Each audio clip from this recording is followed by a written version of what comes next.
There's 38 verses that we need to get through, plus a couple. But we're going to be working on Nehemiah 9.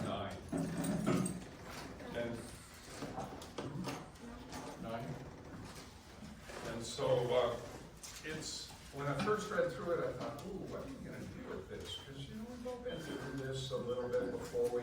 Those of you that have been Bible studiers for a while, you know a lot of these stories, but we're going to try to look at it a little bit differently as we go through this. I think there's going to be some key words and concepts that maybe you hadn't thought about before, and so I'm sure there'll be things that you all will be sharing that can help each one of us. I'm looking forward to Nehemiah 10. Nehemiah 10 sort of follow up to 9, right? Yeah, it's the covenant. Yeah. Sometimes if you put things in writing, they tend to help you remember. And so what we're going to be reading here is sort of dovetails nicely into Nehemiah 10 next week. 2 to 27. What's that? Nehemiah 10, 2 to 27. A lot of names. We'll let Susan do those. Yeah, exactly. Special request. Just Susan. We're going to be gone next week, and Goodmunder's going to take over, so I'm sure Goodmunder would be good to read all those different names. He has far more experience than any of us. Okay, so I sort of captioned this a little bit, because as we read through it, you'll see what I'm talking about, but it's God's mercy with His stiff-necked people. And we're going to see terms used frequently as we go through chapter 9.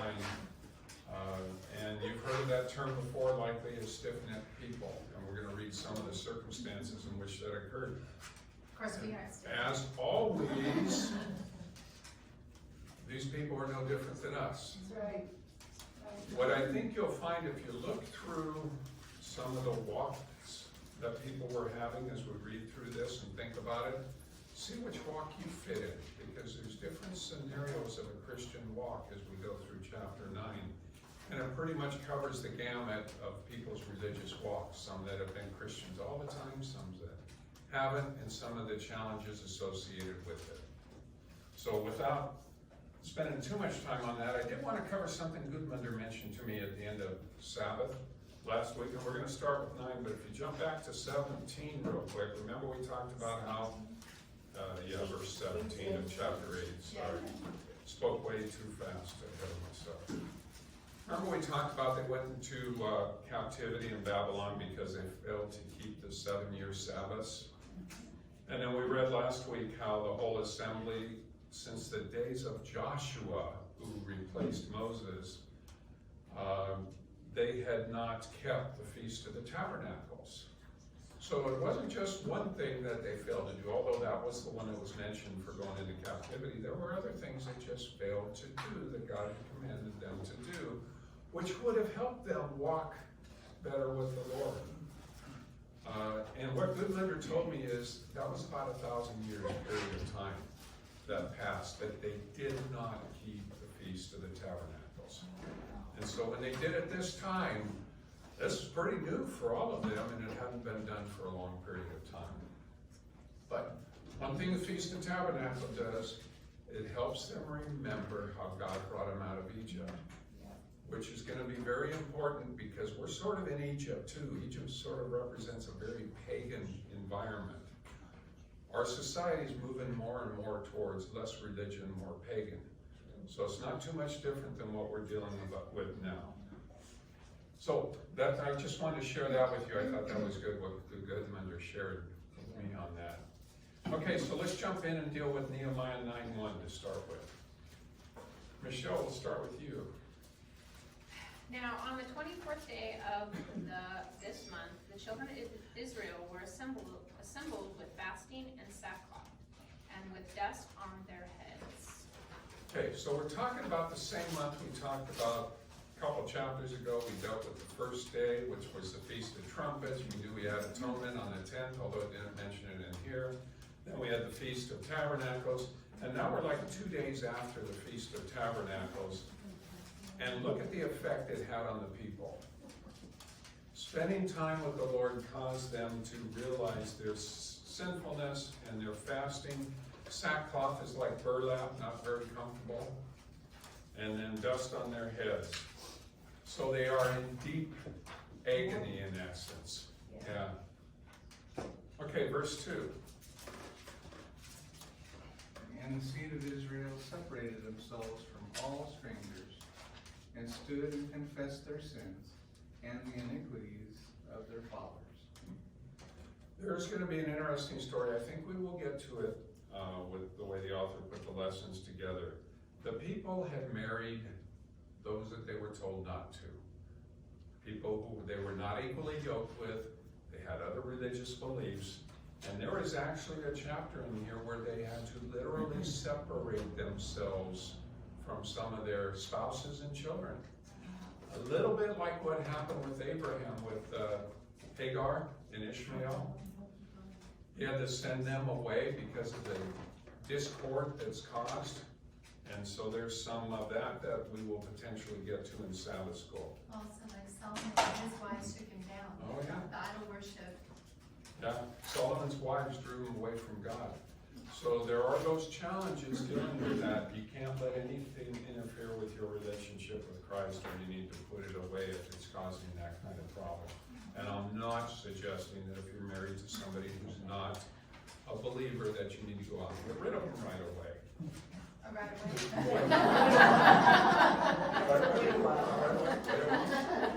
So I'm not saying get out and get divorced. So anyway, don't jump to conclusions here. No. 9:3.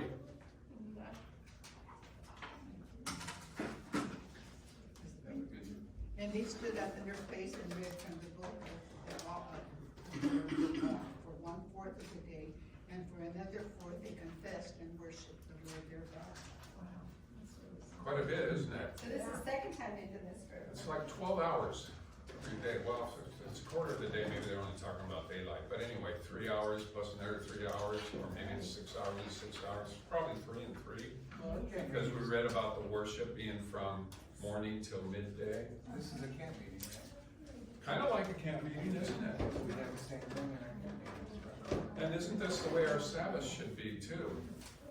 You know, you should spend the day worshiping, learning more about God, and then keep your minds focused on what you need to correct in your lives, and keeping your minds focused on heaven. Reading the Word, 4 to 6.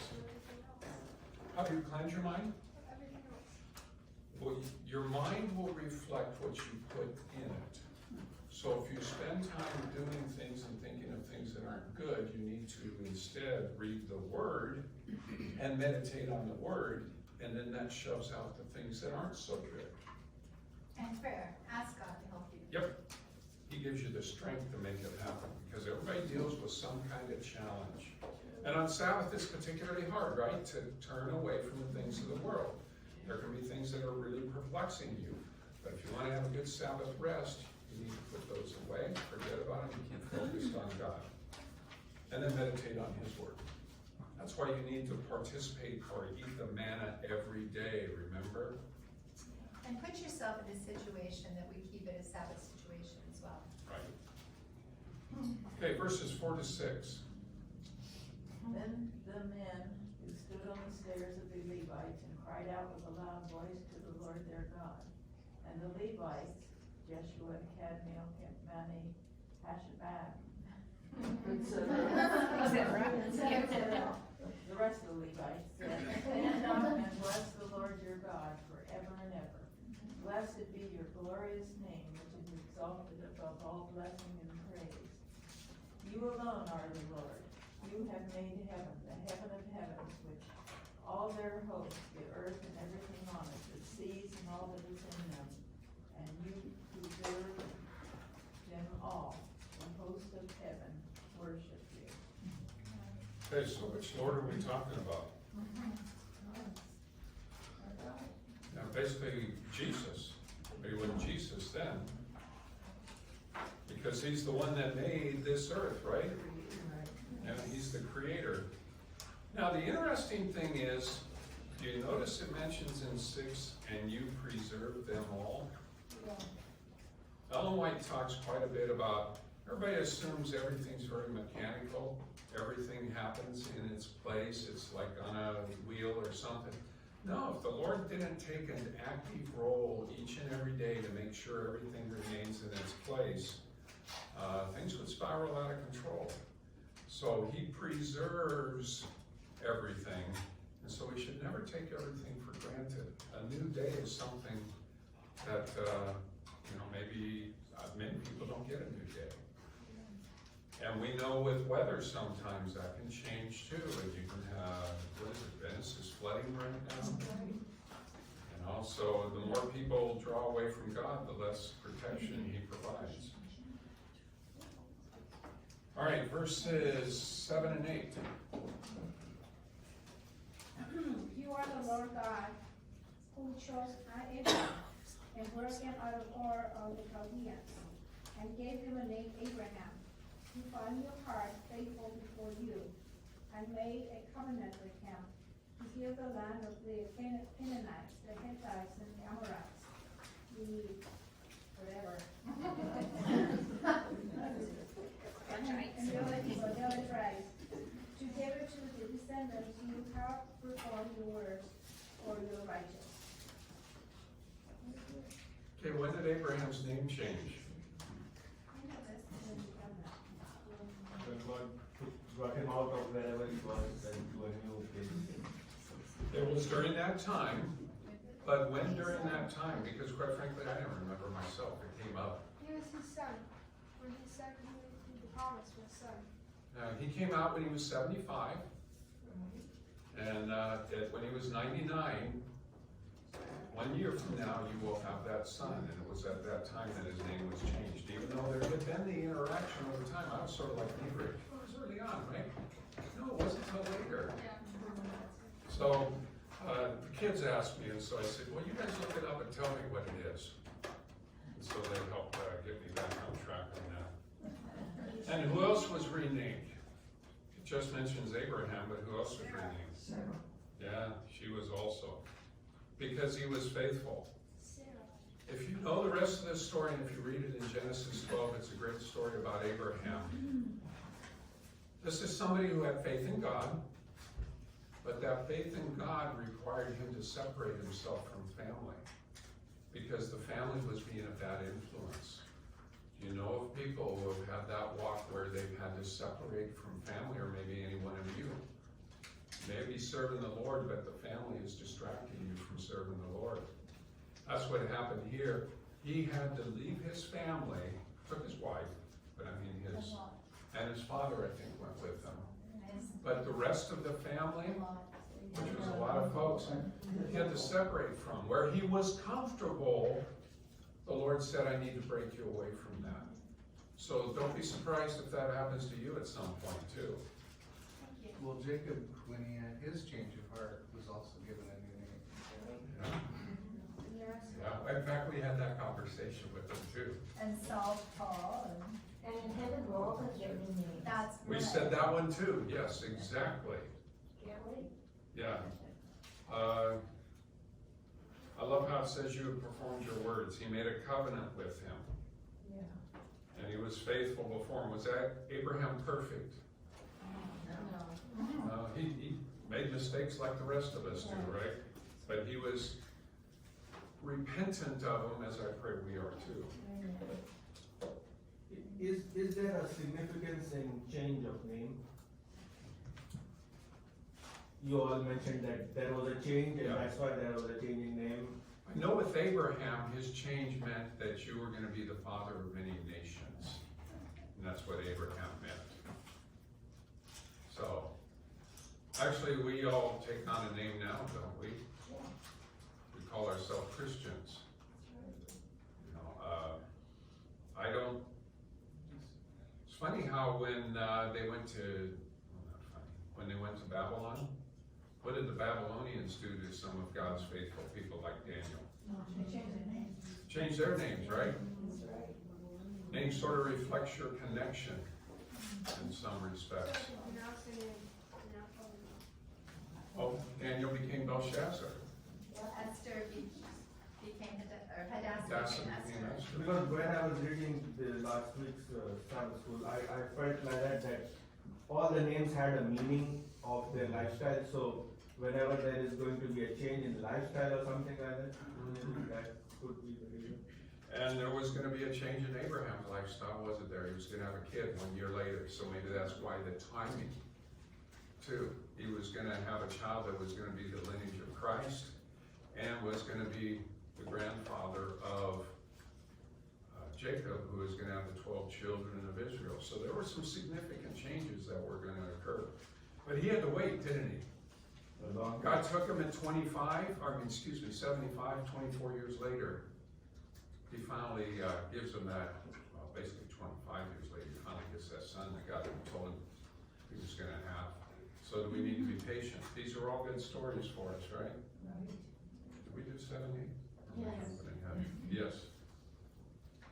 Okay, notice when we talked about, he was gonna just give the land of the Canaanites and all these other folks to the children of Israel. And if you've read the story about when Joshua led them to defeat all those nations that were in Canaan, do you ever think, why did God summarily dispose of these people?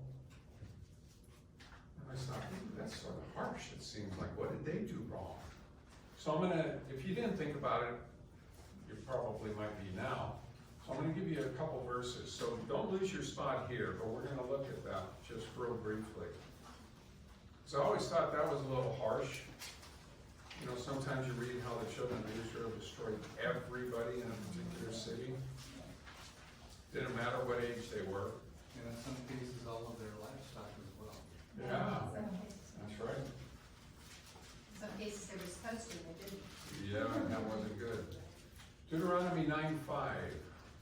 It is not because of your righteousness or the uprightness of your heart that you go in to possess their land, but because of the wickedness of these nations that the Lord your God drives them out from before you, and that he may fulfill the word which the Lord swore to your fathers, to Abraham, Isaac, and Jacob.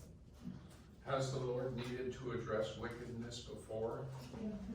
Yeah, we even know in this time here what had been destroyed completely. The whole earth, Sodom and Gomorrah, the wickedness, God's justice still has to prevail, and if you didn't, if the time were not cut short at the end, no flesh would be saved. Wickedness will swallow up God's people unless he puts controls on it, which he's had to do on a number of times. But he gives them always a chance. Look at Genesis 15:16. We're going back a little bit further. God is taking care of two problems, two situations in one go. Yeah. Yeah, good point.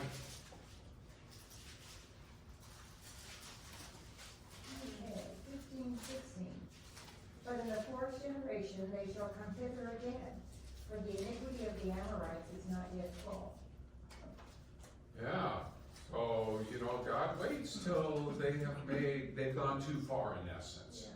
And we're gonna touch upon a story here, and I'll share it because it's barely mentioned, but you may not make the connection. But in here it talks about the destruction of the Amorites because their iniquity had been fulfilled. Okay, back to Nehemiah. And I think at this point probably God's people were not ready to do what they were supposed to do, and that's convert the nation to them. I think that they were not ready for that at that point. So they might have been just swallowed up. And probably would have been, and they weren't quite in Canaan yet. Oh, that's another point. Yeah, so there were some groups out there in the areas they were wandering, and this would have been one of those situations. Yeah. Well, they failed the first test, so it took them longer. Yeah, You know, just like Abraham failed his first test. And then by the time God asked him to sacrifice Isaac, he did not fail that. if you want to avoid certain bad situations, don't mess up the first test. Because if you mess up the first test, you will get a second test. Any of you taken those computer-aided tests nowadays where you go in there and you answer questions? To see if, to get a license is typically how it's done, like an EMT license, nursing license, whatever. If you do well in the question, they don't give you a a bunch more in that area. But if you mess up, you're gonna get a bunch more in there to see if you really know the subject matter. So it's best to pass the test first because you can avoid the second time around to deal with it. And if Abraham had passed the test the first time, we wouldn't have all this trouble in the Mideast.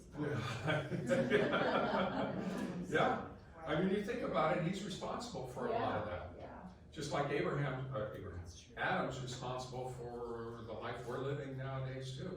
It's true. And as much as we blame them, how much have we done the same? Made the same mistakes, period. Interesting to note is that every time a people felt that they were ready to go do something, the Lord allowed them to reap from their mistake and gone forward without Him. Yeah, you can run ahead of the Lord sometimes, can't you? But when God says go do something and you don't do it, it's not that you weren't ready, it's that you weren't faithful. And that's exactly what happened with that first test with the 12 spies. And it's not a matter of being ready, because you become ready as you become willing and faithful. I doubt Abraham was ready to go to a country he knew nothing about. But by faith he did so because God told him he wanted him to. And so we need to step out in faith too, even if it looks like it's insurmountable. And I'm just reading in 2 Kings. We have to read 19. Okay, thank you. I'm just reading in 2 Kings, just one wicked king after another. And if the people had followed God's plan and just used His prophets rather than have kings, which they just led them the wrong direct way.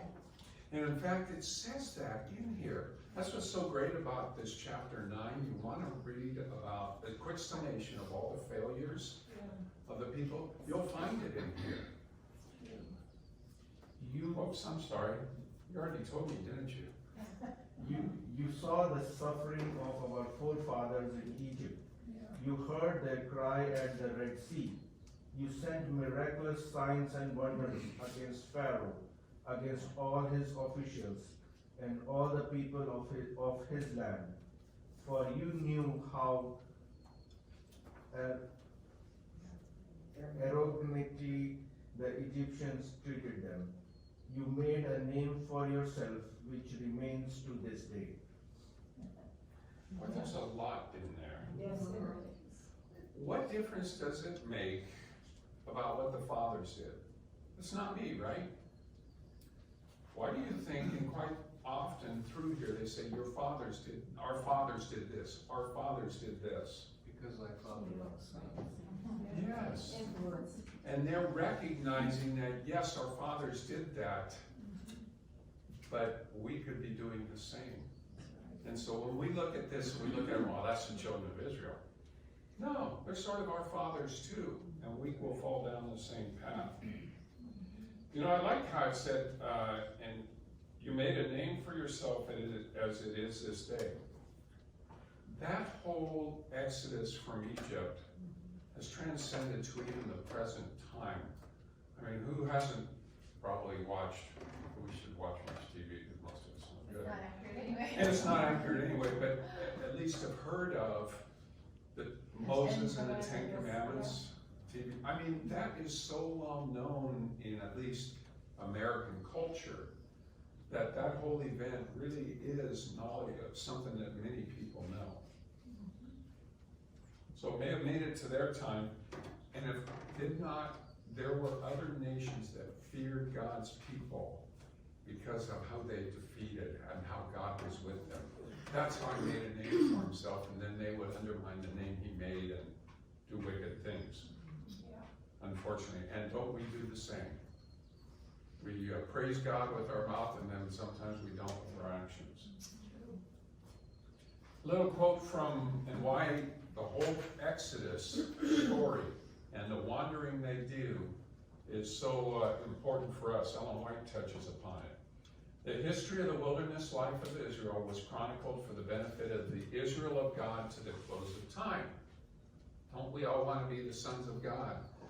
The spiritual children of Israel. The record of God's dealing with the wanderers of the desert and all their marchings to and fro, and their exposure to hunger, thirst, weariness, and in the striking manifestations of his power for their relief, is fraught with warnings and instructions for his people of all ages. The varied experience of the Hebrews was a school of preparation for their promised home in Canaan. God would have his people in these days review with a humble heart and teachable spirit the trials through which ancient Israel passed, that they might be instructed in their preparation for the heavenly Canaan. Are we not also trying to go to the promised land, just like they were? So we are trying to get to that heavenly Canaan. Verse 11 of Nehemiah 9. You divided the sea for your people, so they could walk through on dry land. And then you hurled their enemies into the depths of the sea. They sank like stones beneath the mighty waters. So what did the children of Israel have to do in order to protect themselves? Nothing really. Nothing. No. But they had to move forward in faith, didn't they? That's right. Because the Red Sea crossing, remember they come up to the Red Sea, there's a mountain here, and there's the water before them, and they only had one choice. And that was like straight ahead, but it seemed The impossible. Egyptians were behind them. Yeah, that took away that exit, didn't it? And they weren't coming for a peace treaty or anything. You know, and so God did something they would not imagine could be done. And that's when things seem pretty bleak in front of you. Just press forward. Why can't there be a Red Sea experience for any one of us in what we're dealing with? The point of that, I think, is that it was dry land. Yeah. There were no muddy. Even took what was basically a river bed, it immediately before dried it up sufficiently so they, hundreds of thousands of people could walk through it. Millions. Yeah, however many it was, yeah, it could have been millions, I don't know. But a lot of people, because, you know, when we go hiking in the Sierras, after a lot of people have been on a trail, it gets pretty messy, especially if it's been muddy. So the Lord took care of that, and then he took care of his persecutors too. But before that, I had forgotten that the Egyptians had actually caught up to them. However, they were stricken with absolute darkness, such that they couldn't see anything because of the thickness of it. And the Israelites saw that. Yeah, because the pillar of cloud by day moved between and made it so they couldn't move forward. So the Lord's always got a plan. And actually, that destroyed the Egyptian nation. It really made a mess of things, didn't it? Because I understand even some of Pharaoh's right-hand family people were involved in that too. And can you imagine it was the strongest nation at the time? The reputation the children of Israel had at that moment? Pretty impressive. For God, God's people, God did it. Look out for God's people, right? 9:12. You led our ancestors by a pillar of cloud during the day and a pillar of fire at night, so that they could find their way. Isn't that nice? Yeah. Does the Lord not give us, thy word is a lamp unto my feet, a light unto my path? The Lord makes sure he gives a way for us to follow him if we choose to. Well, the other thing, if you've been in the desert, it's dark at night. I mean, it's not where my grandparents lived. You could see their house for miles and miles because grandma would leave the light on. We could see it for a half hour before we got there because it was so dark there that that one little light was like grandma's house. But at night, the Milky Way was just like right on top of you because it's so beautifully dark. You could see everything, but it would be scary. You know, God took care of them. God kept the light on for them. And then in the summer when it's hot in the desert, cloud cover makes it so much better. It's so beautiful. So God just took care of their every need. Yeah. Mm-hmm. And we'll get into even more of those needs. How about verse 13? Should we send it back? Yes, please. Leslie, can you do that? Sure, just 13. 13. You came down, yeah. You're right. You came down on Mount Sinai, you spoke to them from heaven, You gave them regulations and laws that are just and right, and decrees and commands that are good. What happens if you have a society that has none of that? No rules. How about a household that has none of that? Probably all seen that from time to time. I've talked to you about, you may see yourself in some of these situations. What kind of people came out of Egypt? What were the, if you were to break them into groups, who came out of Egypt? There are at least a couple groups, but even within those groups, there's groups. So you have the pedigreed ones, right? The children of Israel themselves who have the DNA, as Diane told me earlier, the lineage. But you also had a mixed multitude come out of them, right? So they weren't of the lineage, but were drawn to God because of what God had done. But even within the children of Israel, did you not have a couple different groups of people, so to speak? Some that were faithful, some that called themselves the children of Israel. What about conservative and liberal? Huh? What about conservative and liberal? They still That have is also a group. they still have the tribes, because at the time of the Golden Calf, there was a certain tribe that stood up against the others, and they became the pastors. Right. So they still have the tribes, so they, But there were, as you see, as you read through this story, there are some that wanted to go back to Egypt That's right. and did other things, and we'll get to some of that. So you had some that were very faithful, and then you had a lot who were not.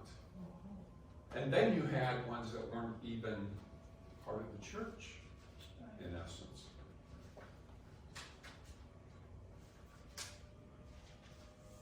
Verse 14.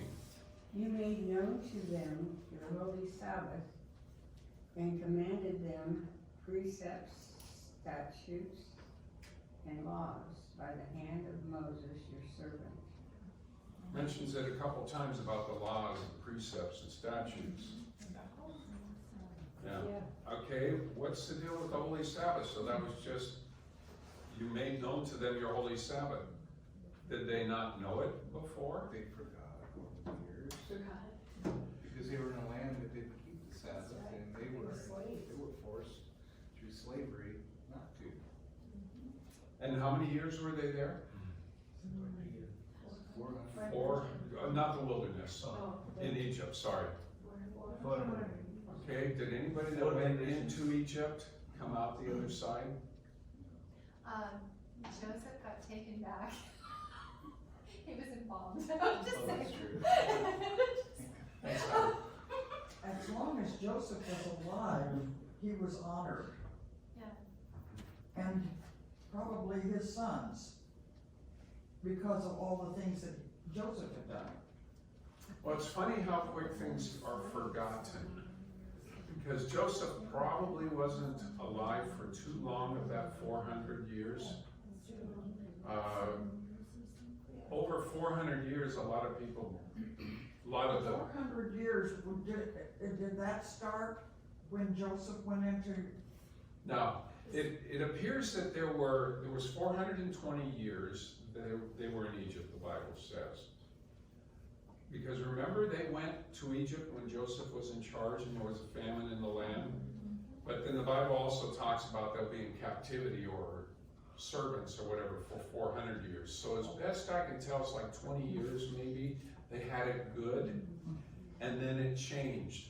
So they went through a lot of people died off who had gone in and knew the true God. And now these people that are coming out, what was their exposure? Unless it kept getting handed down. We know of one example, Moses, Miriam, and Aaron came from the same family. So we know there were some very strong Bible-keeping people. But we don't know a lot of who the other people were, but we see their character as you read more about some of the things they did later. Well, you can see And that that had to Caleb. have been by word of mouth, Yeah, for the most part. because the Bible was actually started by Moses. Yep, that's right. And Caleb and Very good. Joshua were also good, solid.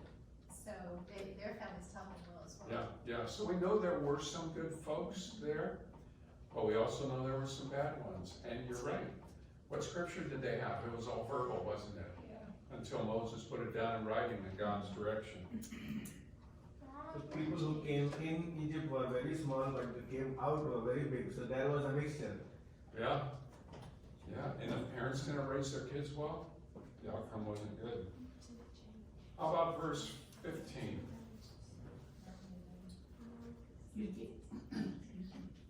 You gave them bread from heaven for their hunger, and brought them water out of the rock for their thirst, and told them to go in to possess the land which you had sworn to give to them. Okay, provided for their needs again, right? We're gonna even read a little bit more of that as we work through this part. 16, 17. But they and our fathers acted proudly, hardened their necks, and did not heed your commandments. They refused to obey, and they were not mindful of your wonders that you did among them, but they hardened their necks, and in their rebellion they appointed a leader to return to their bondage. But you are God, ready to pardon, gracious and merciful, slow to anger, abundant in kindness, and did not forsake them.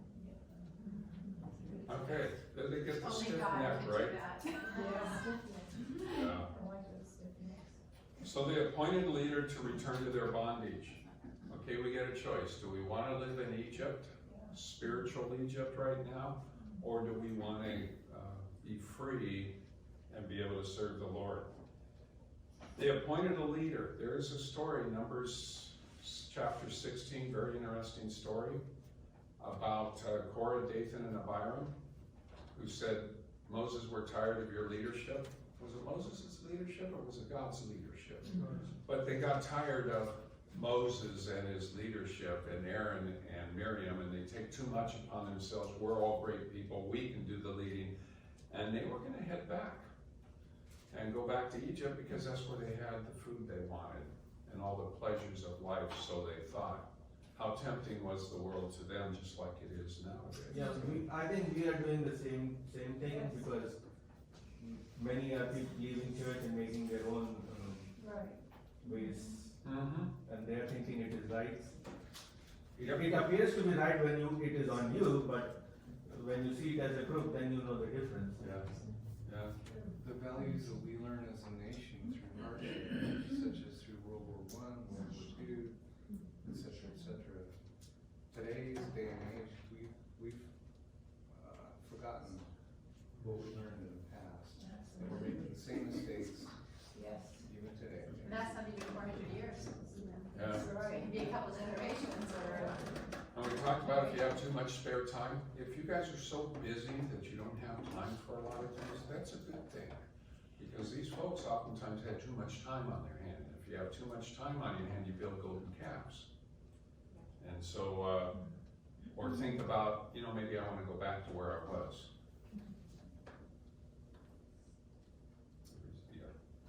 But I like how it says, you'll see the term often, merciful. He was gracious and merciful. Stiff-necked, we're stiff-necked, God's merciful. 18:19. Is that me? Yes, please. 18.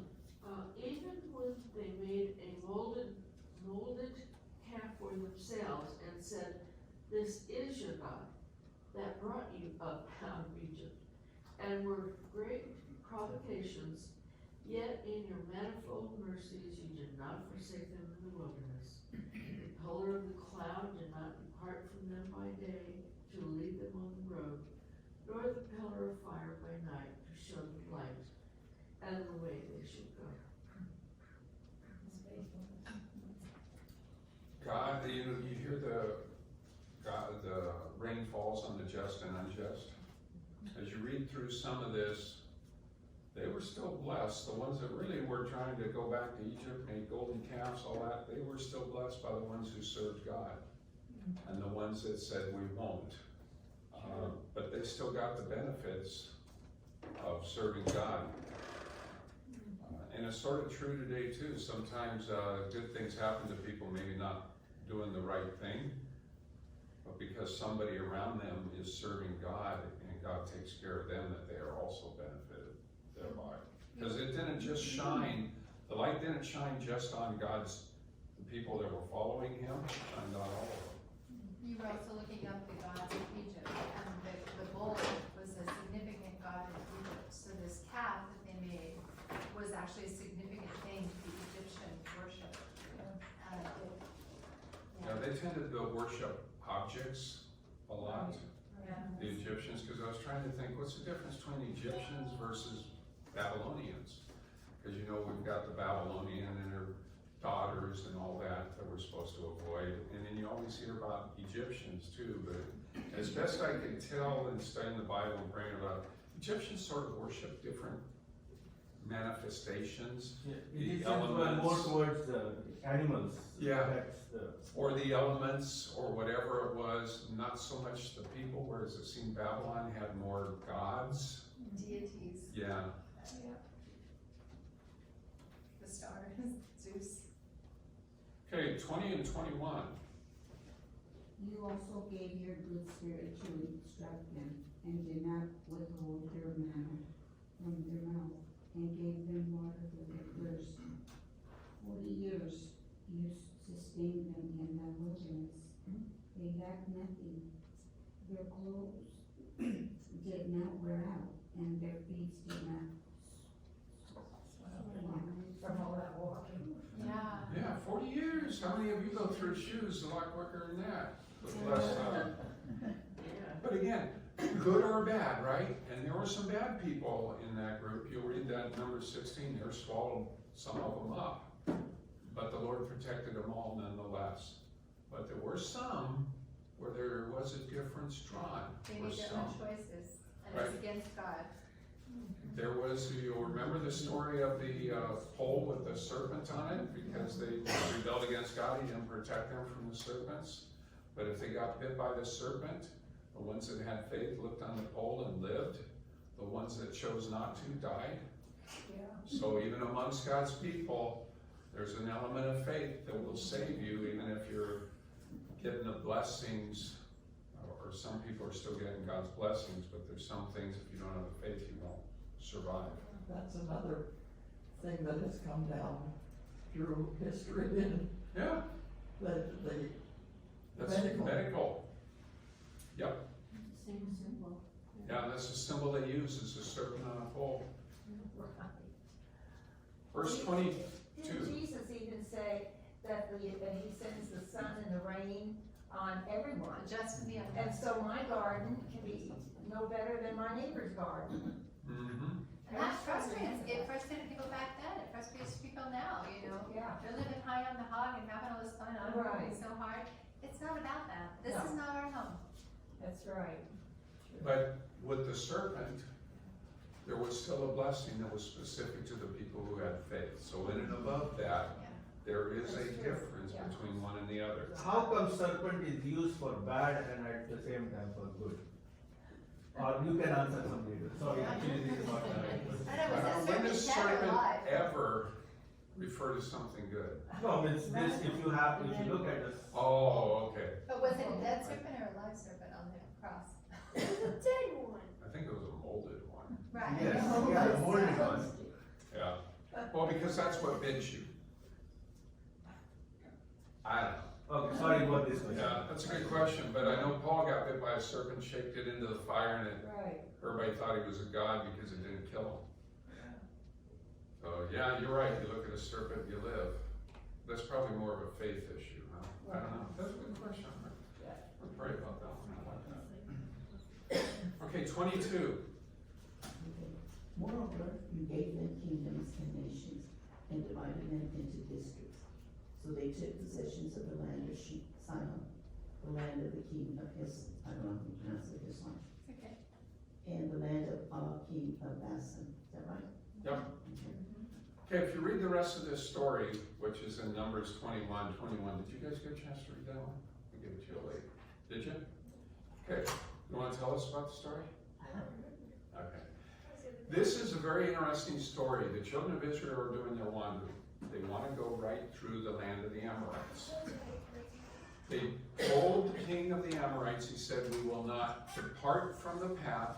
We will not go into your fields. We will do nothing. We just want to pass through. And they refused. And so what they did, not only did they refuse, they decided, these were the Amorites, they decided to go and fight against the Israelites where they were camped. And so the Lord defeated the Amorites. I guess at this point the Amorites' iniquity had been full and they were destroyed at that time. You know, there will be times where we just want to let us go our way. We won't bother anybody or whatever, and that won't be good enough because the evil ones will come after you anyway. It's really a bit of a story of what will happen at the end of time, where you just want to do what you're supposed to do, you won't bother anybody else, but nonetheless they will come and attack you.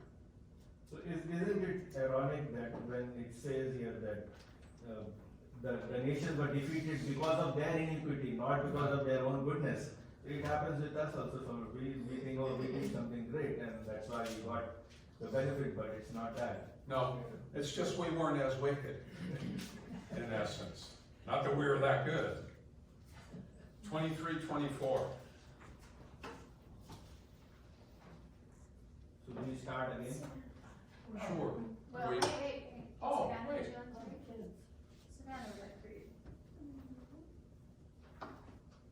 You also multiplied the children as the stars of heaven, and you brought them into the land which you had told their fathers to go in and possess.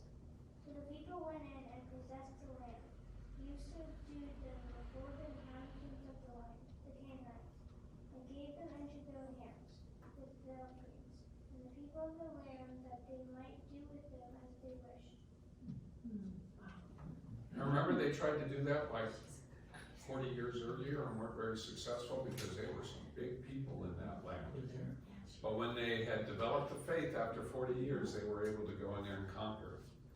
And like Gary said, they were supposed to just, you know, sometimes you don't do everything God says you're supposed to do. They were supposed to get rid of all the people out of there so that you had a protected area where you could put walls in essence. There were some people they didn't dispel from the land, and they were a constant irritation to them. If you don't follow the Lord's way, there will be a constant irritation.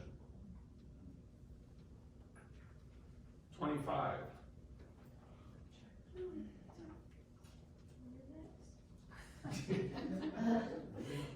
And they took strong cities and a rich land, possessed houses full of all goods, cisterns already dug, vineyards, olive groves, and fruit trees in abundance. So they ate and were filled and grew fat, and delighted themselves in your great goodness. Like getting the land of Napa. Okay, where are they? We're talking about the land of Canaan here, right? Okay, do you notice, do you see any similarities between this and the promised Canaan at the end of time? Or do we have to build a house up there? No, it's already done. Already done, isn't it? Do we have to grow trees? Because those take some years where we're gonna get our food. It was done already 2,000 years ago, started. Yeah, that's already done. We read about it in Revelation, how there's trees up there with a different fruit every month. So this is much like what it's gonna be when we go into the promised land. The home is already there. It's got all the goods within. There's water that's already been provided. You don't have to dig your own well. If you put in a well before, it's a lot of work. So this is a good thing. Yeah, all these things, it comes ready-made. Canaan back then was ready-made for them in essence. It was already producing, already houses and all that, just like it will be for us. 26-27. Nevertheless, they were disobedient and rebelled against you. Cast your law behind their backs and kill your prophets who testify against you. Turn them to yourself, and they work great provocations. Therefore, you delivered them into the hand of their enemies, who oppressed them. In time they were troubled, and they cried to you. You heard from heaven, according to your abundant mercies. You gave them deliverers who saved them from the hand of their enemies. I was going to mention when it says that you grew fat, that term is used like 3 times. This is one of the three, and the other two are not good scenarios.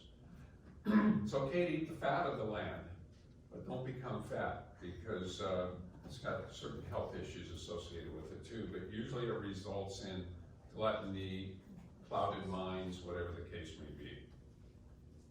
And then here, again, they went away from God. And what happens when things go bad sometimes? The Lord lets somebody take over, in essence, them. But when they cry out, what's he quick to do? Yeah, give him another chance, right, in his great mercy. How many of us would exhibit as much mercy towards people who did the same things to us as we did to God? How quick would we be to extend mercy? Be very difficult. Isn't that one of the Beatitudes? Blessed are they that are merciful, for they shall receive mercy. Something like that. I quote poorly. But anyway, this is an example for us too. When people treat us poorly, how do we treat them? You know, are we merciful to them? It's good to remember that even within a family. Within a family, yes. Now it says in here near the end of 27, you gave them deliverers who saved them. More than one. There's a book in the Bible known for having a bunch of deliverers in them. I remember what book that is? Like maybe Judges. Where you had Samson was a known deliverer. You had Barak was a deliverer. Deborah. Barak. Oh, okay. And then you had, and there were a bunch of different ones that when the people cried out, God gave them a deliverer. Some of them we've studied the stories on. There's a lot of them in there you don't know that we typically don't study for whatever reason. But it happened time and time again, and you can read about it in Judges. Judges is sort of a cool book too. No. And of course, Christ was the ultimate deliverer, wasn't he? Even Manasseh, unbelievable, but even Manasseh Yeah. came back to the Lord. Yeah, wasn't that great? Boy, he had done some nasty stuff. Oh yeah, what does it mean to kill the prophets, as it says in 26? Is that necessarily, were prophets literally killed? Yes. Yeah. Isaiah being one of them, killed by Manasseh. Sodom House. Yeah. Are there prophets that are killed spiritually? What about Jeremiah? Was he killed literally?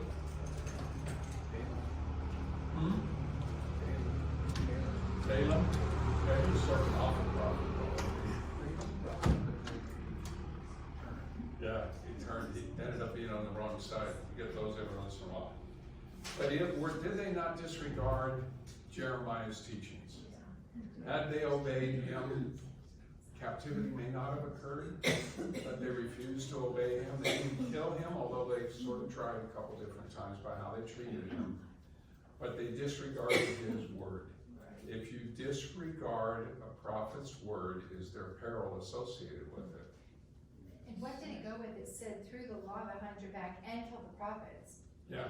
Cast the law behind your back. So the two go hand in hand. Mm-hmm. You get rid of the rules, and then it's kind of like police officers, right? There's no respect. They don't want to keep the laws, so let's pick on the police officers. Kind of the way the world is handling it. And in the church, we do it too. We don't like it. As soon as you do away with the law, you have chaos. And that's been evident throughout the Bible. And really, we see it with society now, a disregard for God's law, and then they start to disregard man's law. How many people, when you're driving out there, are completely disregarding man's law, which is God's law too, because we're supposed to follow the laws of the land as long as they don't interfere with God's law. But how many people are out there completely disregarding laws? Theft is up humongous. Things are locked up in stores that have never been locked up before. Yeah. 30 and 31. Did we do? Yeah, we need to restart. We need to go back. Backwards. 28. 28, 29.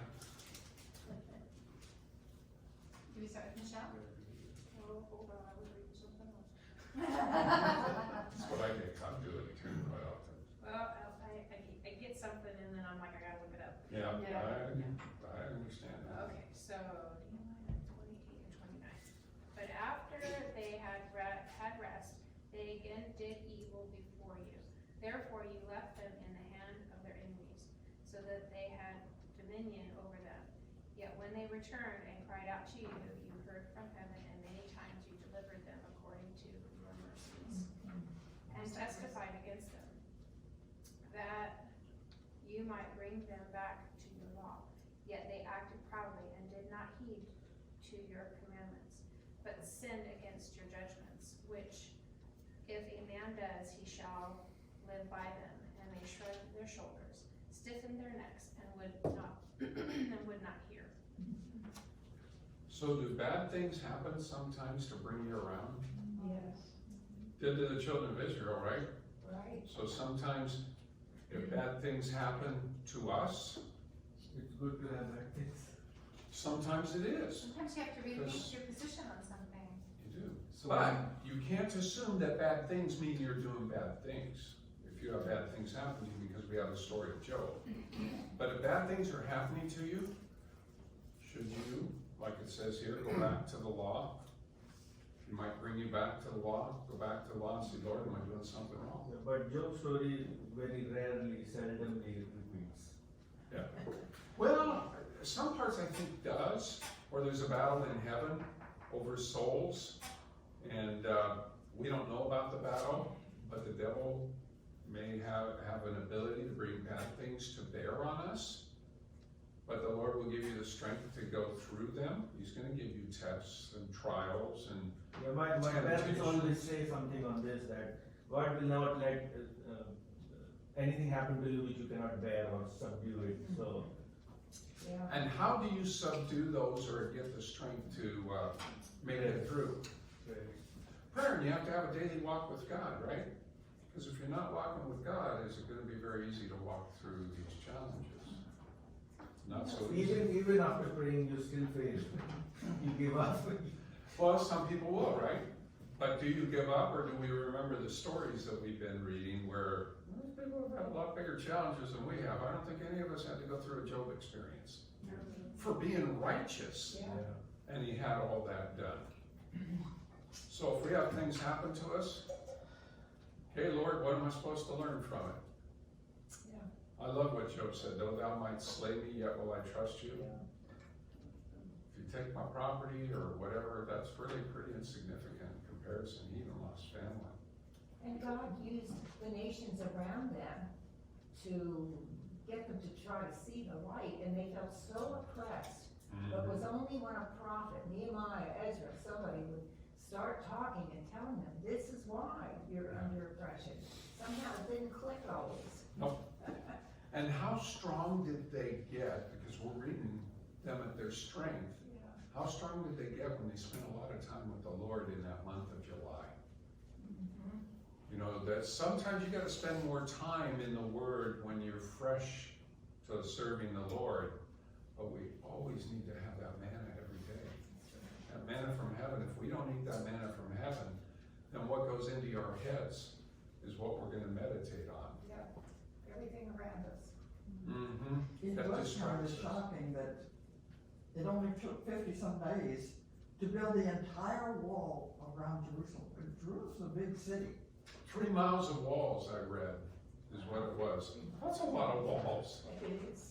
In 50-some days. Right? And that's why those people on the outside said it had to be the Lord Right. that did it. They recognize that. Yes. So you're right. It was a phenomenal event, so much that the people on the outside thought this could only be the Lord that made that happen.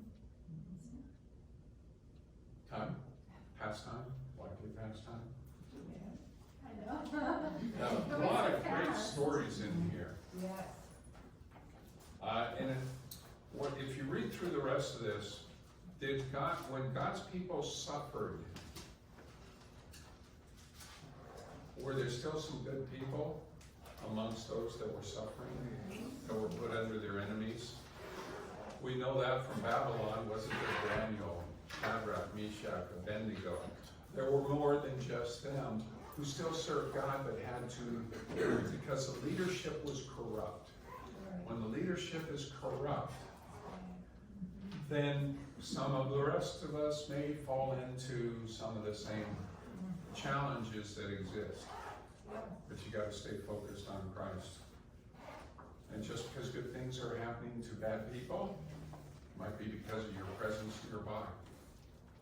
Lord may save a whole plane if you happen to be on it. We know that Egypt was blessed because of Joseph. Yeah?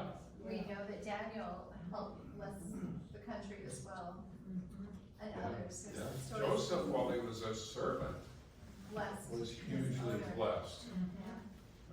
Yeah, in everything he put his hand to do, so, The little maid blessed Naaman. And by her think- faithful I think service. God provided extra blessings for those young men that were so faithful to him. Mhm. I really think he did.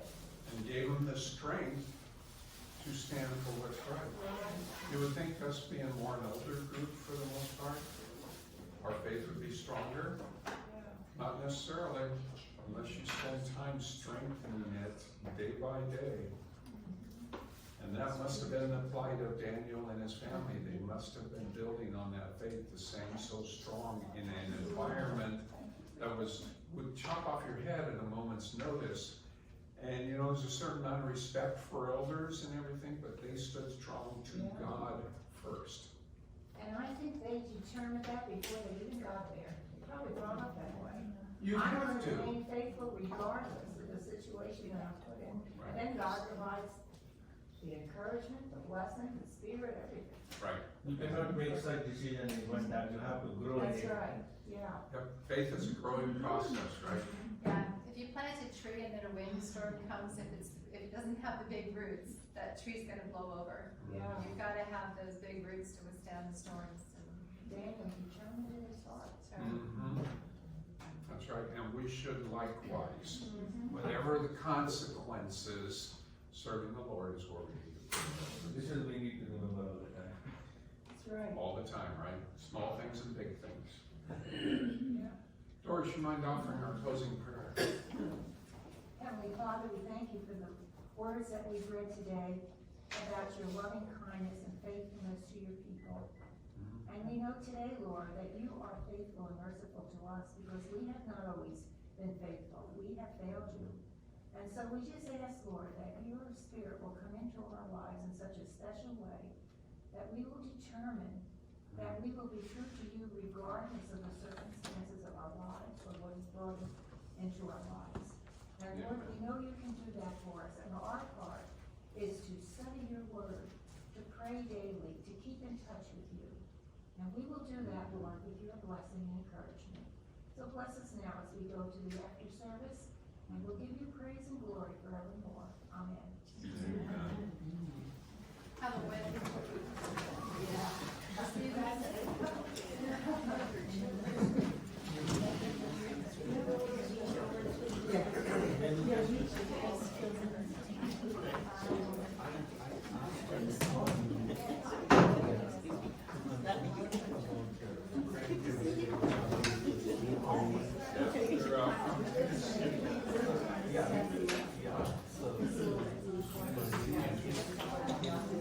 Thank you. We're gonna do these guys. Okay.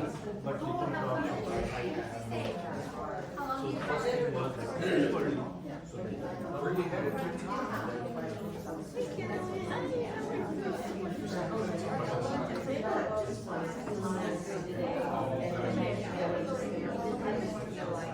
with so many things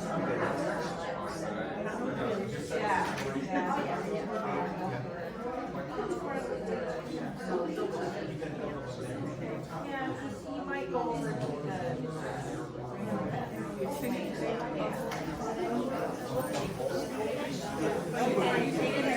and then you stay there only, we come and take the bag.